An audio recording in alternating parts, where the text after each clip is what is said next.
بسم اللہ الرحمن الرحیم۔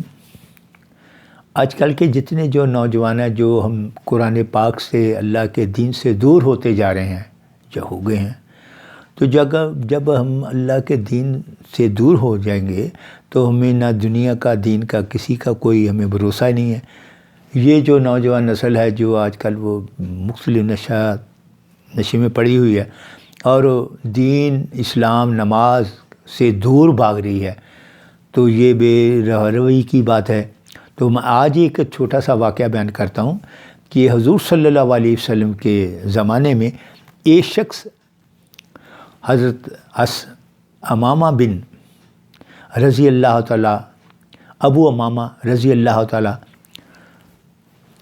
واقعہ بیان کرتے ہیں کہ نبی پاک صلی اللہ علیہ وسلم کے زمانے میں جب تو وہ شخص آپ کی خدمت میں حاضر ہوا، کہا کہ یا رسول اللہ مجھے زنا کی اجازت دی جائے، تو آپ خاموش ہو گئے۔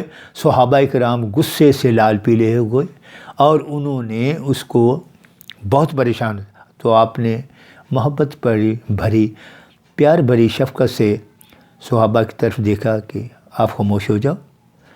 پھر اس لڑکی کو اپنے پاس بلایا، وہ پاس بیٹھ گیا۔ جب وہ آپ کے پاس بیٹھ گیا تو آپ نے فرمایا یہ جو بات آپ کر رہے ہیں، اگر زنا آپ کی ماں سے کیا جائے تو آپ پسند کریں گے؟ انہوں نے کہا یا رسول اللہ میں ایسا نہیں کروں گا۔ آپ کی بہن کے ساتھ کیا جائے تو آپ پسند کریں گے؟ اس نے کہا کہ میں یہ بھی نہیں کروں گا۔ آپ نے فرمایا آپ کی پھوپھی کے ساتھ کیا جائے تو آپ پسند کریں گے؟ کہا نہیں جی۔ آپ کی خالہ کے ساتھ کیا جائے؟ انہوں نے کہا یا رسول اللہ میں یہ بھی نہیں پسند کرتا۔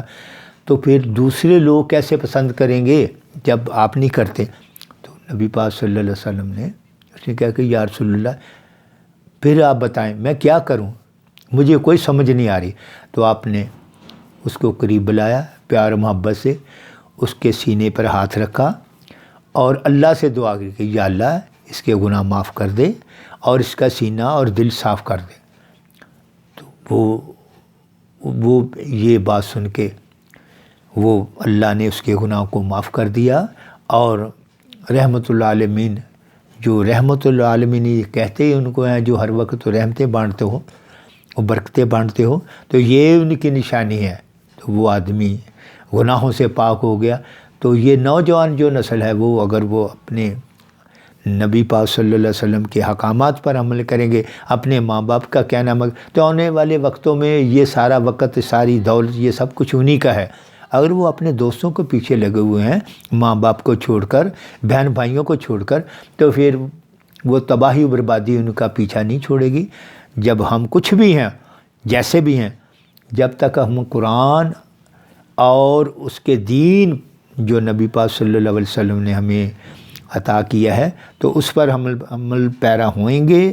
جب ہوں گے تو پھر ہمیں اس پر سب کچھ ہمیں میسر آئے گا۔ اگر ہم اس سے دور رہیں گے تو پھر تباہی بربادی ہمارا سوا ہمارے پاس کچھ نہیں ہے۔